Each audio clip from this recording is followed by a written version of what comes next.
luck and gratitude that you had the opportunity to make something that resonated for people. It did end up in, it did end up in this place in the middle of nowhere. And while the work was here, an artist from the United States went to Castle to do a rubbing of the text, which she's now using to make another work, all the way from the States. So even when it was abandoned in some, West place, it was still being activated. We eventually decided that although we lost the original site, the overwhelming sense of people in the community was, if we're going to lose the original site, then we might as well just forget it. At that point, I had to go back to my own political background as someone who was also a political organizer when I was younger, and say, well, we have to have a sense of priorities, and we need the message of the work in this community. Perhaps it was just a gesture at the beginning, but now that we have resistance, we can't afford to yield completely. And that's when I agreed that it can be moved, it was practically another 50 meters from the original site, and the city then reconstructed it.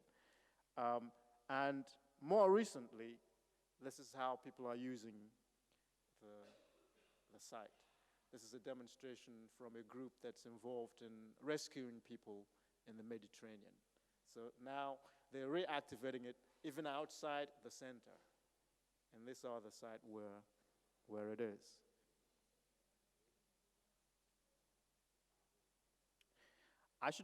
Like I said, I shouldn't take too much more time. There's all these other things here, but I'll just talk about one more work and then conclude.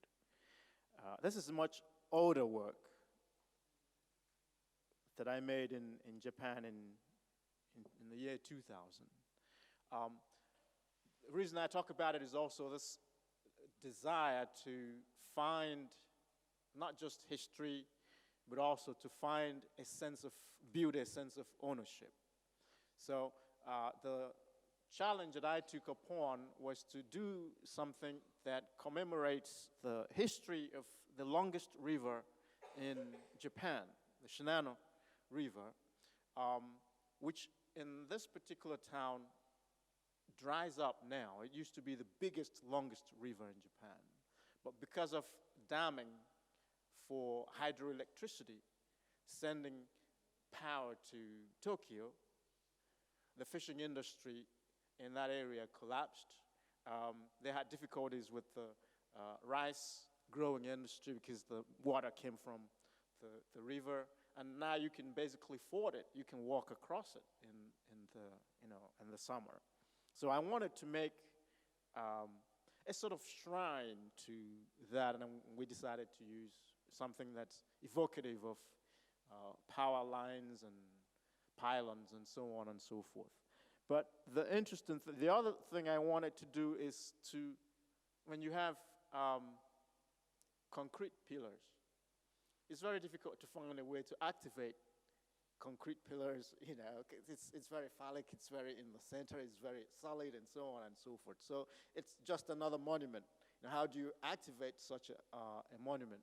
But before I could even decide about that, the town people decided to move the work from the original site that I had in mind to a different site near the river where they usually read poetry during the summer months. That I learned about that, in the States, like, okay, we've moved the work because the people wanted to be moved there.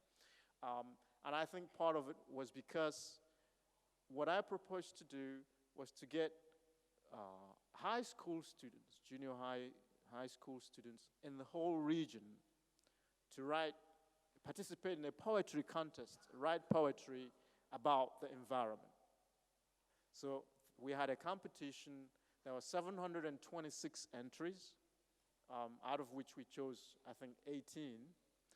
And the poems by these kids were sandblasted directly into the sculpture. So their creative contribution became part of the sculpture itself. So I didn't write these. These were contributions by high school students from the area. And we had invited their parents. I gave them prizes, and so there was some celebration. But I felt like now that they're in their 30s, they were probably in their, not yet teenagers at the time. Now they're in their 30s. I hope that some of them can still go back there and say, and say to their children, because, some of them probably have children now. Like, I wrote that on that work. So I think you can only presume. Actually, I think you can only speculate.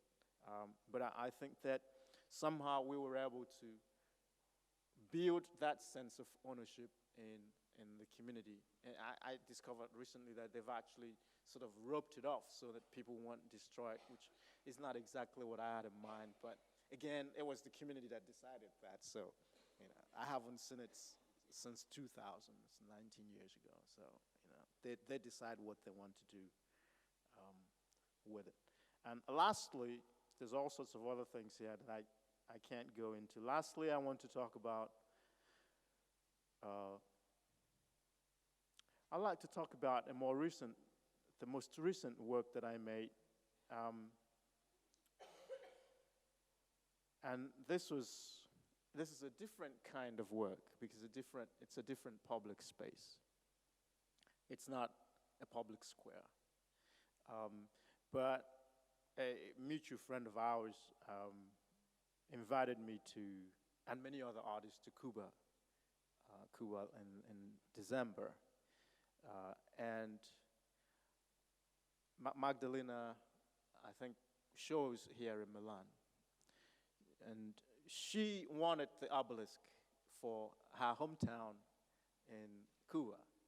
I said, well, the obelisk cost 120-something thousand euros to make. So, I don't think that there's that much money in your hometown to make a monumental sculpture. But she insisted, and she took me to a factory where she was sure that they could make the work, and they had materials and so on. They just didn't have the materials, and they didn't have the wherewithal or environment to make a monumental sculpture.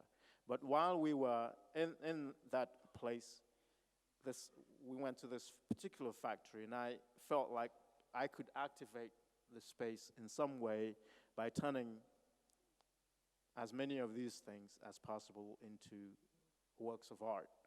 And then I went back on my own and sort of built a residency of my own. I simply rented a place in the town and, got reintroduced to people in the factory, and I told them that I want to be here for 3 or 4 weeks, if that's okay. And I'm just going to use the scrap metal that you guys discard, and I'm going to try and make some. They just didn't get it. It's like, what's that about? How do you make art from scrap metal? So they brought in a huge welding machine. I don't know how to weld, let alone to weld with a professional welding machine, and that's not what I wanted to do.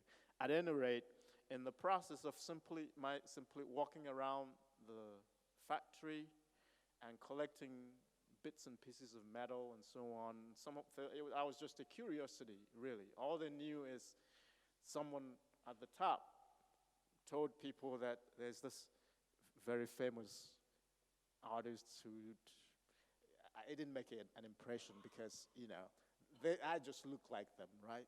So I was just another guy walking around and picking up rubbish and so on and so forth. But when I finally made the work, and they would drop by and see, and then they saw how the detritus of their labor could be transformed into contemporary art. Now, they felt very proud of even just their rubbish, Even our discard can be turned into art. And they began to make installations on their own factory floor, they will stack their stuff, into installations. So in a sense,